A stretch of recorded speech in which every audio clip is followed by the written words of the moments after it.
Dados divulgados pelo Censo 2010 do IBGE trouxeram informações importantes sobre o movimento das religiões no Brasil. Na última década, o número de fiéis da Igreja Católica caiu mais de 12%. No mesmo período, a população evangélica cresceu mais de 44%.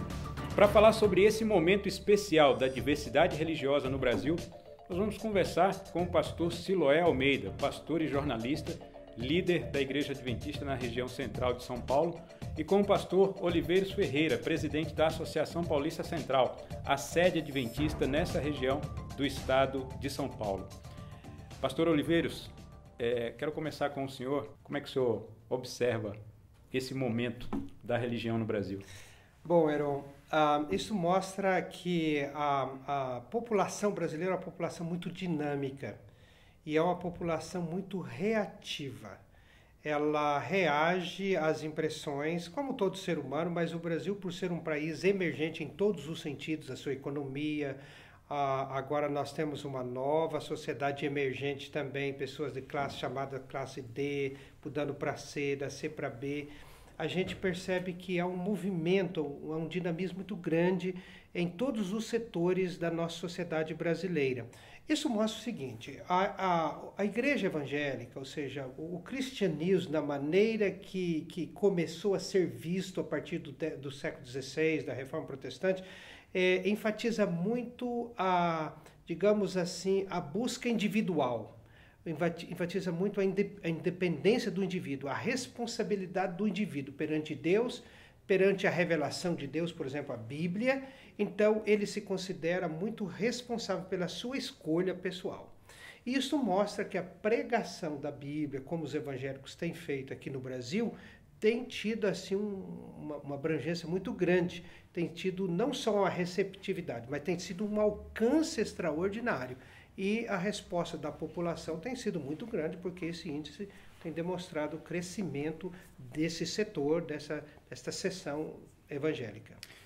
Pastor Siloé, o pastor Oliveiros usou um argumento muito interessante, abordando a escolha pessoal, né, do fiel como justificativa para esse momento aí de pluralidade religiosa. Ajuda a viver em um ambiente de liberdade de expressão? Qual a importância da liberdade religiosa para esses indicadores apresentados pelo IBGE?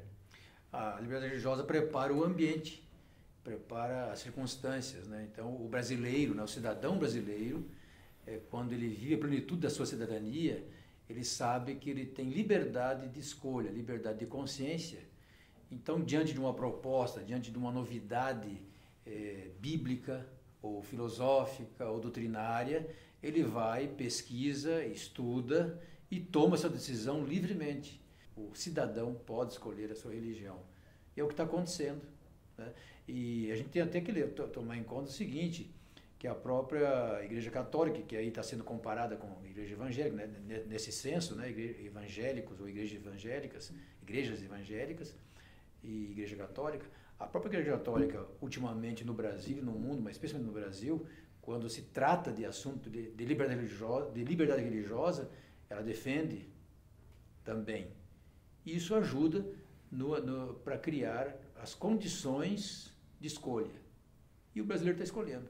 Pastor, o senhor é líder geral, pastor geral dos Adventistas do Sétimo Dia na Associação Paulista Central. É a sede da Igreja Adventista para esta região do estado de São Paulo. São 81 cidades, cerca de 5 milhões de habitantes e uma comunidade de 27, 28 mil fiéis.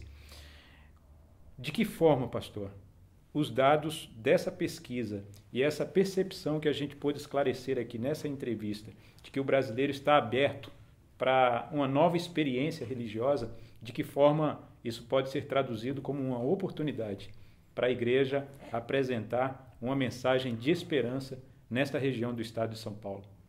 Heron, Jesus definiu a sua missão, né? O evangelista Mateus, que me recorda agora, no capítulo 9, verso 35, ele definiu a missão de Jesus da seguinte maneira: diz que Jesus passou ou viveu, então, ensinando nas sinagogas, pregando o evangelho do reino e curando os enfermos das suas enfermidades.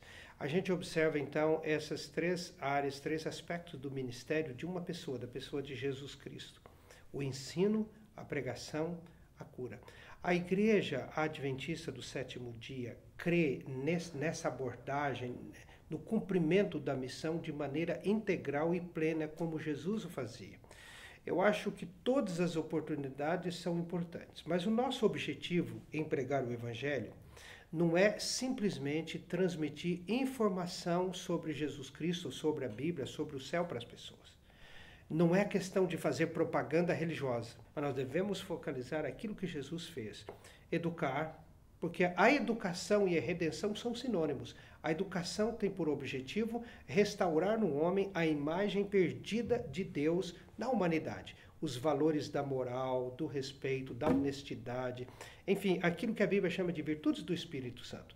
Então, a educação, através de escolas, através de meios que a igreja usa também para ajudar a comunidade ao seu redor. Então, a igreja deve procurar atender às necessidades da comunidade ao redor onde a igreja está localizada, na educação.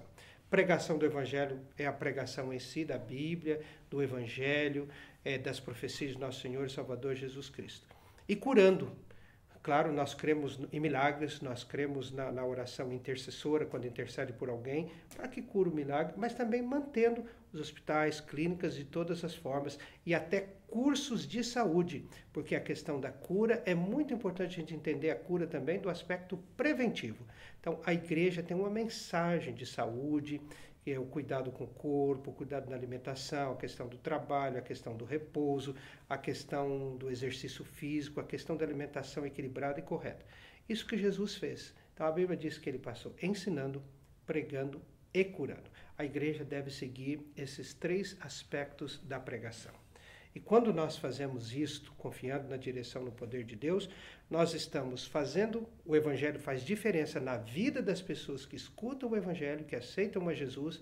As pessoas então começam a integrar a uma nova comunidade, elas também começam agora a ser um elo de uma corrente que vai aumentando cada vez mais e cumprir aquilo que eu já disse que Jesus falou no Evangelho de Mateus 4 também, que quando o Evangelho for pregado para todas as pessoas, todas as partes do planeta, ele então viria para nos levar para um mundo muito melhor. Embora o Brasil esteja melhorando, a economia, a condição de vida em geral esteja melhorando, mas não é o céu. O céu nós esperamos e cremos que em Jesus ele será para nós, será para todas as pessoas que aceitam a Jesus também como Salvador e como Senhor.